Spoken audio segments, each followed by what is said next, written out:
Yes, good morning mga kadakers. Good morning. Bago po ang lahat, please subscribe to my YouTube channel, Dr. T3.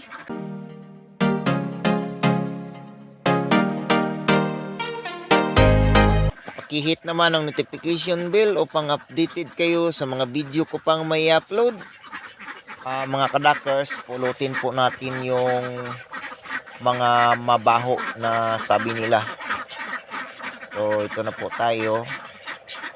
Napulot na po natin. Ang oras po natin ay alas 3. So, ganyan po yung oras na pagpulot natin ng itlog kasi dalawang cycle lang tayo dahil hindi pa po sila bumuelo masyado. So, magtatlong cycle lang tayo mga kadakers kapag yung itik natin ay bumuelo na sa pagpangingitlog at kung marami din yung itik natin. Kaya lang yung itik natin ay 300 lang po ito, 50 higit, including na yung mga lalaki. So dahil linandahan natin silang pinalitan mga kadakers. So sa mga gusto mag-alaga ng itik, patuloy nyo lang po yung pag-alaga ninyo. Shout out dyan sa lahat ng mga OFW sa iba't ibang bansa dyan sa Saudi Arabia, lalong lalo na kay Ma'am Rosalie Botihin at saka kay Rosemary Sun sa Kuwait. So mag-ingat kayo dyan mga kadakers. Sana nasa mabuting katawan at kalagayan kayo dyan. So ito na mga kadakers, bandang dulo na po tayo at gumagamit na po tayo ng ilaw kapag tayo mamumulot ng itlog sa umaga sa madaling araw mga kadakers, dahil iba talaga yung maliwanag kapag mamumulot tayo ng mga itlog nila kasi hindi makikita sa ating video kapag madilim. So yan po ay pinapakita ko sa inyo kung paano po ginagawa yung mga alagang itik ko mga kadakers. Lahat kong sinasabi dito ay ginagawa ko at more study po tayo para malaman natin kung ano talaga ang diferensya kapag alaga ng itik sa iba, kasi bawat mag-alaga ng itik ay kanya-kanya tayo diskarte kangay. Tagisan lang po ng talento ang pag-alaga ng itik at pahabaan ng pasensya. So, ganyan lang po mag-alaga ng itik mga kadakers. Kailangan habaan natin yung ating pasensya kahit anong klaseng hirap isin natin dahil babalikan tayo niyan, at huwag natin ugaliin yung madaling discourage mga kadakers, kasi kung wala silang itlog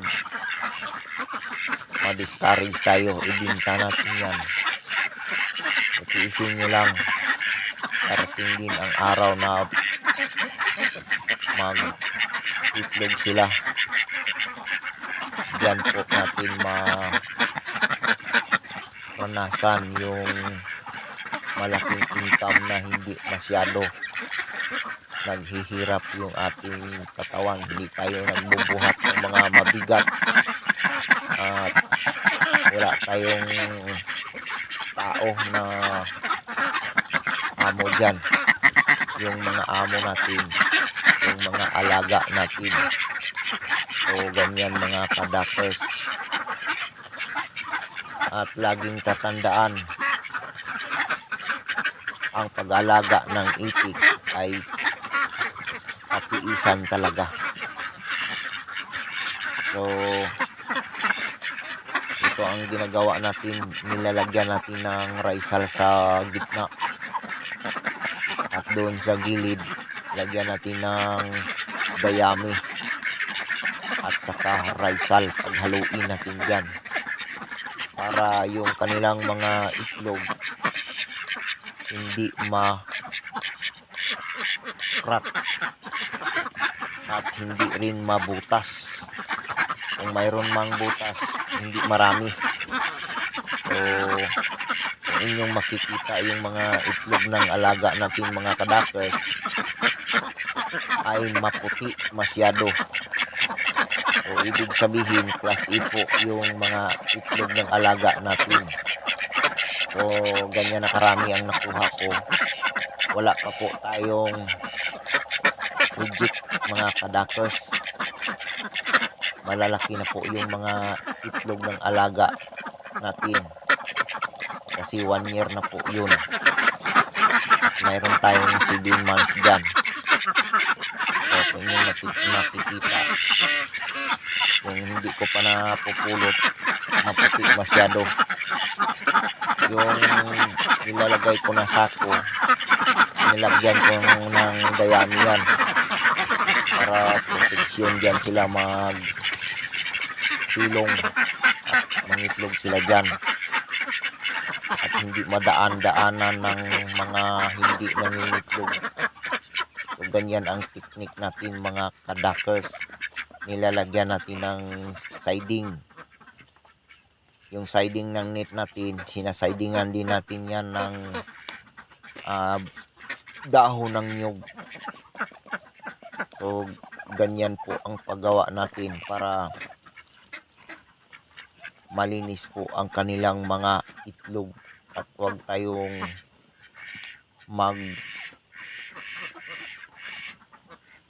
patamad-tamad. Kasi kapag tamad tayo, mag-alaga tayo ng mga itik, ang resulta mga kadakers, panay reject. So ganyan po ang diskarte natin. Plus lahat yung mga itlog nila mga kadakers, wala tayong reject ni isang piraso. So hanggang dito lang muna mga kadakers. Thank you very much sa inyong lahat at paki-follow naman yung Facebook natin mga kadakers, Jomar Alba. Thank you for watching.